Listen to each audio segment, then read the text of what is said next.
देखना बेटा, class 9th science chapter 9 last back exercise कर रहे हैं हम। 11 क्वेश्चन तक हमने पिछले क्लासेस में कर लिए थे।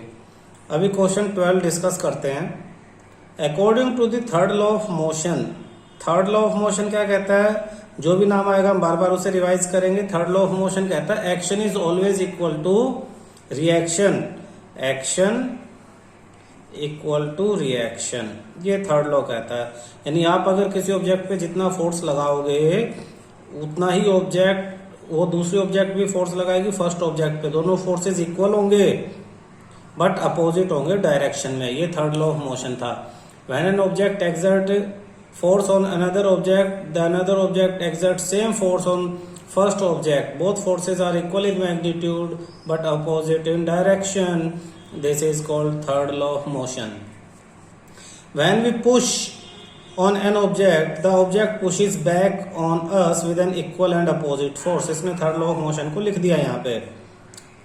If the object is massive truck, कहता ऑब्जेक्ट बहुत भारी ट्रक है, parked along the roadside, it will probably not move, वो मूव नहीं करता। A student justify this by answering that the two opposite and equal forces cancel each other.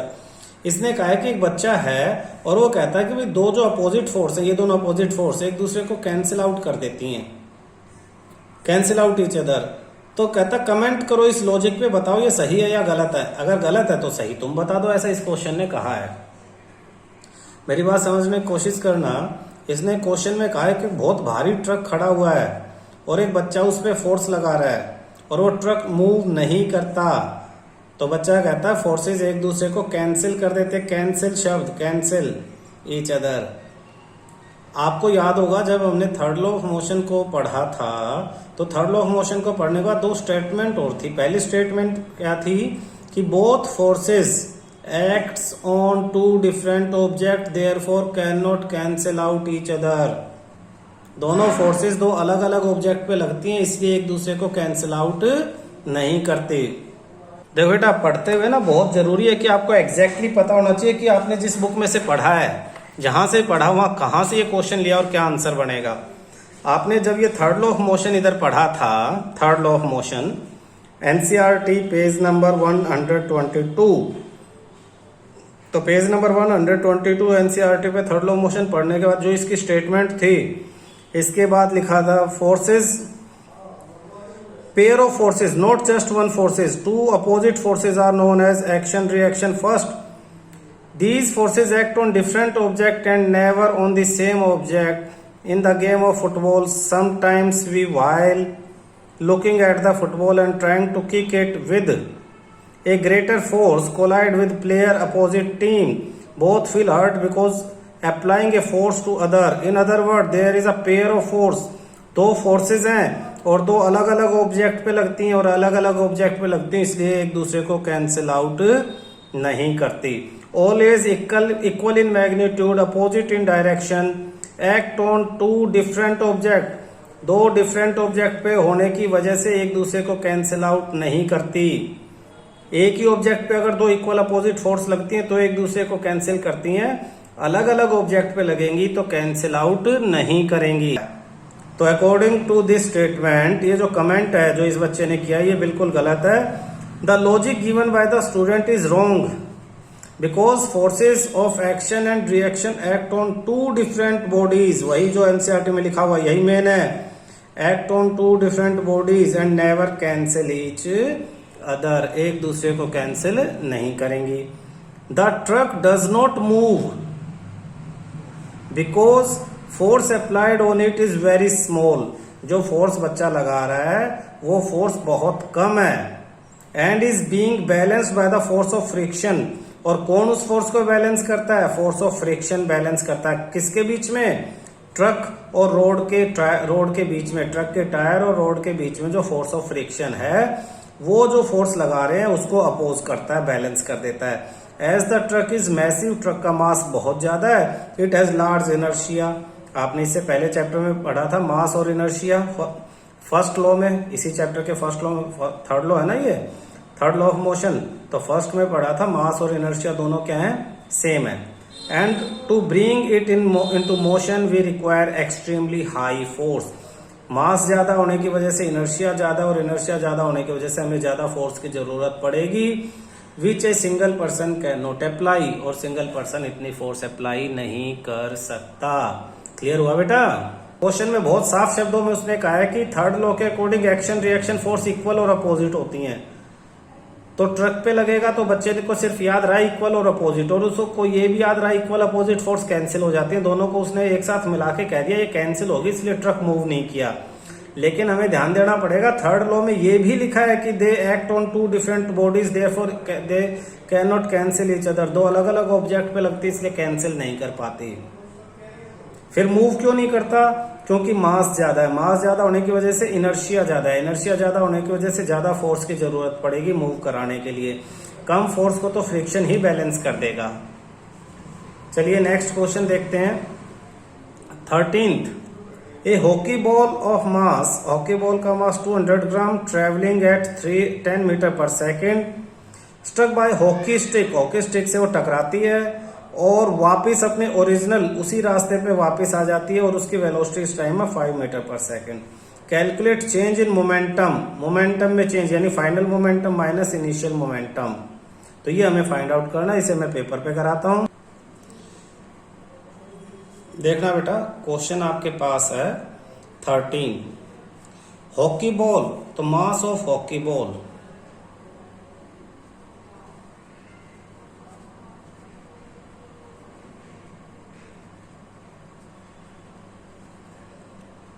इसको m1 ले लो equal to 200 ग्राम। मास की ऐसा यूनिट ग्राम तो है नहीं, तो किलोग्राम में चेंज कर दो, डिवाइड बाय 1000, ये किलोग्राम होगी। 20 से 20, 2 1 जा 2 5 जा 1/5 किलोग्राम, ये m1 की वैल्यू होगी 1/5 किलोग्राम। ट्रेवलिंग एट यानी इनिशियल वेलोसिटी, इनिशियल वेलोसिटी यानी स्टार्टिंग की velocity u1 equal to 10 metre पर सेकेंड, ठीक है। Is struck by hockey stick so as to return its long along its original path, वो अपने वापिस ओरिजिनल पाथ पे आ जाती है, हॉकी स्टिक से टकराती है और वापिस ओरिजिनल पाथ पे आ जाती है। तो अब हॉकी स्टिक से टकराई और वापिस ओरिजिनल पाथ पे वो आ गई है, तो इसका मतलब क्या है कि उसकी फाइनल वेलोसिटी यानी v1 वो कितनी है? इसने कहा 5 मीटर पर सेकंड है। लेकिन खास बात है कि पहले बॉल ऐसे जा रही थी और बाद में बॉल ऐसे आ रही है, तो दोनों की डायरेक्शन चेंज है। तो अगर आपने पहले वाली को प्लस लिया तो बाद वाले को माइनस लोगे, क्योंकि वेलोसिटी वेक्टर है जो डायरेक्शन पे डिपेंड करती है। चेंज इन मोमेंटम पूछा है इसने, चेंज इन मोमेंटम, इसको हम डेल ट्रायंगल बना के और एक पी बना देते, इससे रिप्रेजेंट करेंगे आगे बड़ी क्लासेस में। अभी तुम्हें किसी क्लास में ये दिखाई नहीं देगा। इसका मतलब है final momentum minus initial momentum. तो इसे हम P, मोमेंटम का सिंबल होता है P, और फाइनल के लिए F लिख देते हैं, माइनस P इनिशियल के लिए I लिख देते हैं, PF माइनस PI। मोमेंटम का फॉर्मूला आपको याद है, मास इनटू वेलोसिटी। तो final momentum mass into final velocity, initial mass into initial velocity. ये हमने मोमेंटम का फॉर्मूला लिख दिया, mass into final momentum, final velocity, mass into initial. m1 common, v1 minus u1, value डाल दो। मास 1/5, v1 की value हमने लिखी थी -5, माइनस u1 10। सिंप्लीफाई कर लें तो 1/5 अंदर -5 - 10 -15, यानी -15/5। कैंसिल करेंगे तो -3। मोमेंटम का therefore momentum change in momentum del P -3। ऐसा यूनिट क्या है? मास, मोमेंटम का फॉर्मूला मास वेलोसिटी, मास की होती है यूनिट किलोग्राम, वेलोसिटी की मीटर पर सेकंड। तो -3 मीटर पर सेकेंड। नेगेटिव साइन क्या इंडिकेट करता है? हमेशा आपको आंसर में अगर माइनस आएगा तो लिखना पड़ेगा negative sign means that change in momentum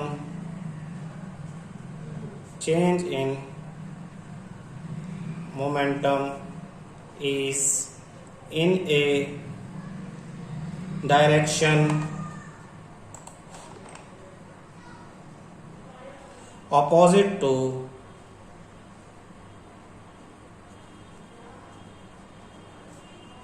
that of original motion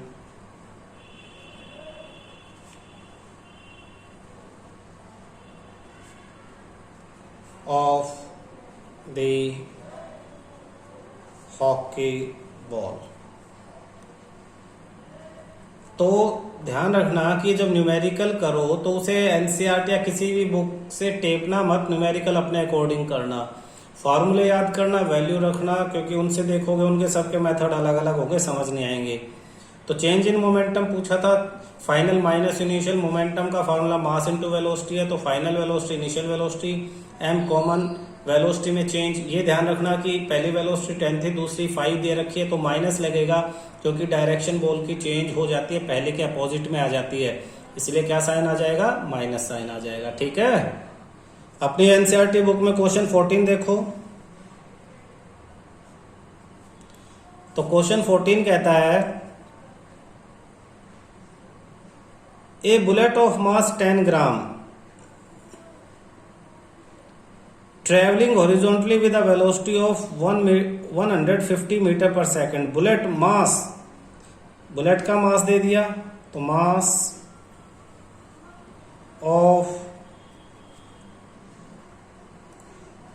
of bullet m 10 gram दिया हुआ है, यानी 10 अपॉन ग्राम ऐसा यूनिट नहीं है, ध्यान रखना बेटा। तो ग्राम को किलोग्राम में चेंज करने के लिए 1000 से डिवाइड करेंगे, किलोग्राम होगा, 0 से 0 कैंसिल, 1 अपॉन 100 किलोग्राम। जो भी दिया उसे लिख लो मैथमेटिकल उसमें कन्वर्ट करके।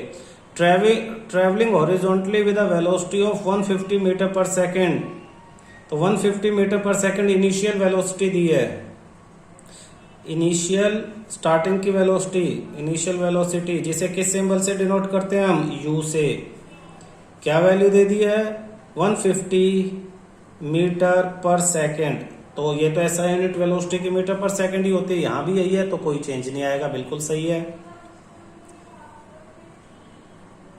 Strike a stationary wooden block, यानी एक ये लकड़ी का, समझाने की कोशिश करता हूं साइड में, ये लकड़ी का वुडन ब्लॉक है, एक बुलेट,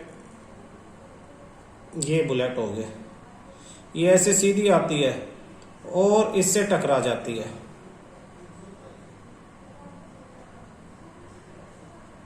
ये लकड़ी के इससे टकरा गई आके, और ये स्टेशनरी है वुडन ब्लॉक, रेस्ट पे है, तो इसकी इनिशियल वेलोसिटी तो क्या हो जाएगी? 0 हो जाएगी। And come to rest in 0.03 second, और यहां के बाद ये आगे चलती रहेगी, इसके अंदर घुस जाएगी, और इसके अंदर घुस के ये बुलेट रेस्ट पे आ जाएगी।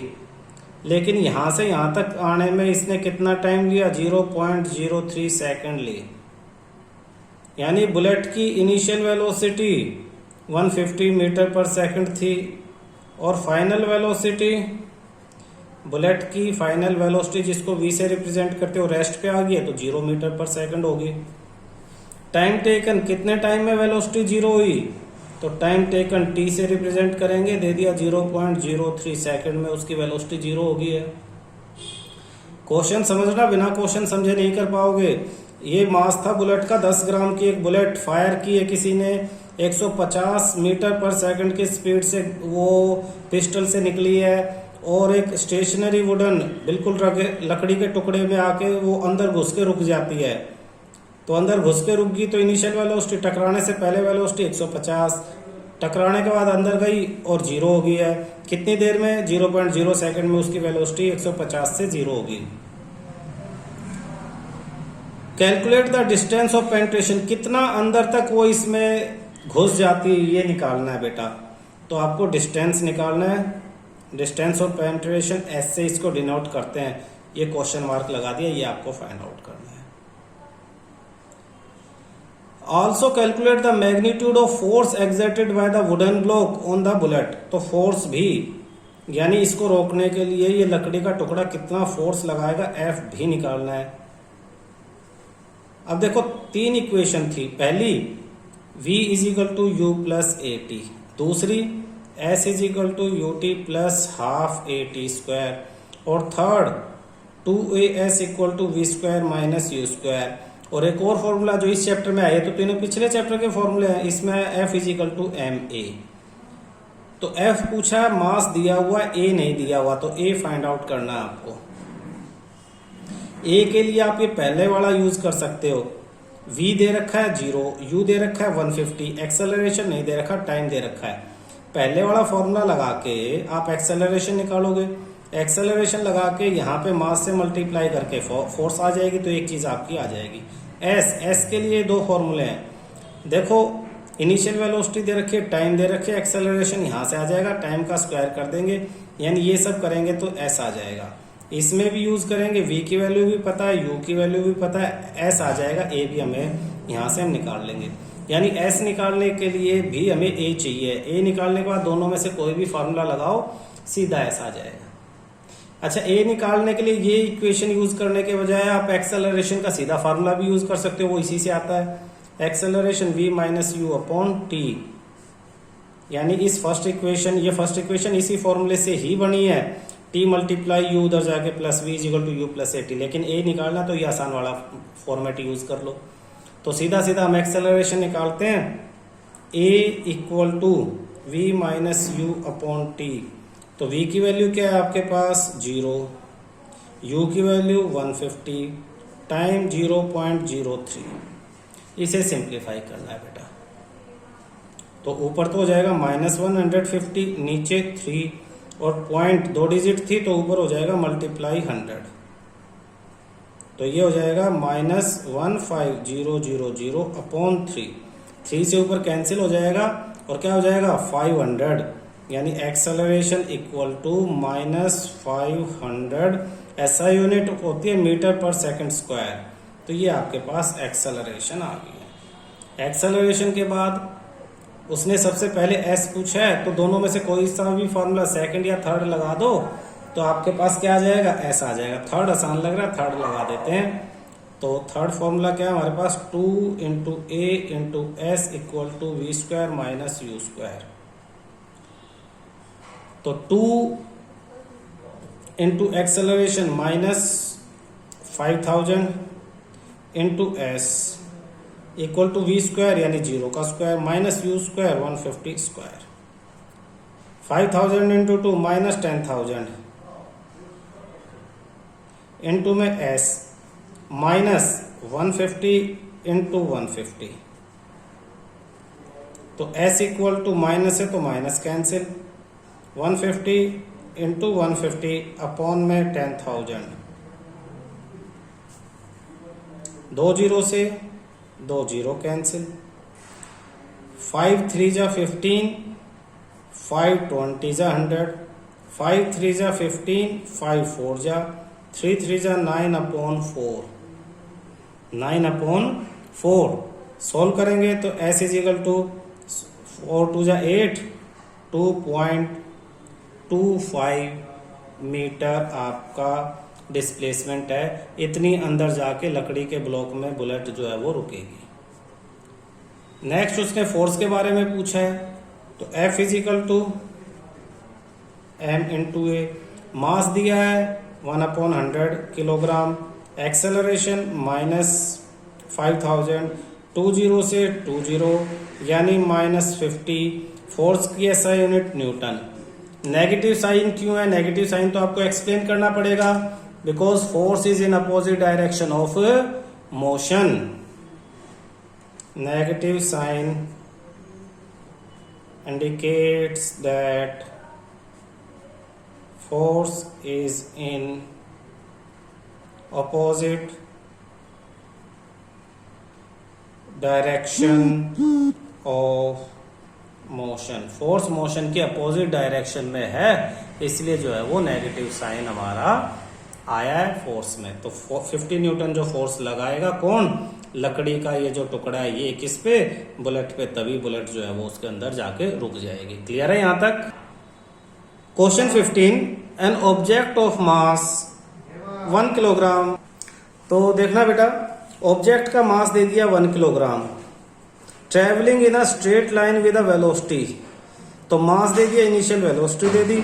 Collide with strike to stationary wooden block, टकराती है और स्टिक चिपक जाती है। चिपकना ये बहुत इंपॉर्टेंट है क्वेश्चन में। इससे क्या है कि दोनों की फाइनल वेलोसिटी सेम हो जाएगी। किससे, स्टेशनरी वुडन ब्लॉक से वो चिपक जाती है जिसका मास 5 किलोग्राम है। Then they both move of together, एक साथ मूव करते हैं यानी दोनों की फाइनल वेलोसिटी सेम हो जाती है। Calculate total momentum just before the impact, impact मतलब टकराने से पहले मोमेंटम कितना था और टकराने के बाद मोमेंटम कितना है। और calculate velocity of combined object, दोनों ऑब्जेक्ट जब चिपक जाते हैं, कंबाइंड हो जाती है, स्टिक हो जाती है, तो उसके बाद उनकी वेलोसिटी कितनी है। देखते हैं, क्वेश्चन स्टार्ट करते हैं। क्वेश्चन 15, ऑब्जेक्ट का मास कितना है 1 किलोग्राम, तो इसे m1 ले लेते हैं। m1 हो गया 1 किलोग्राम।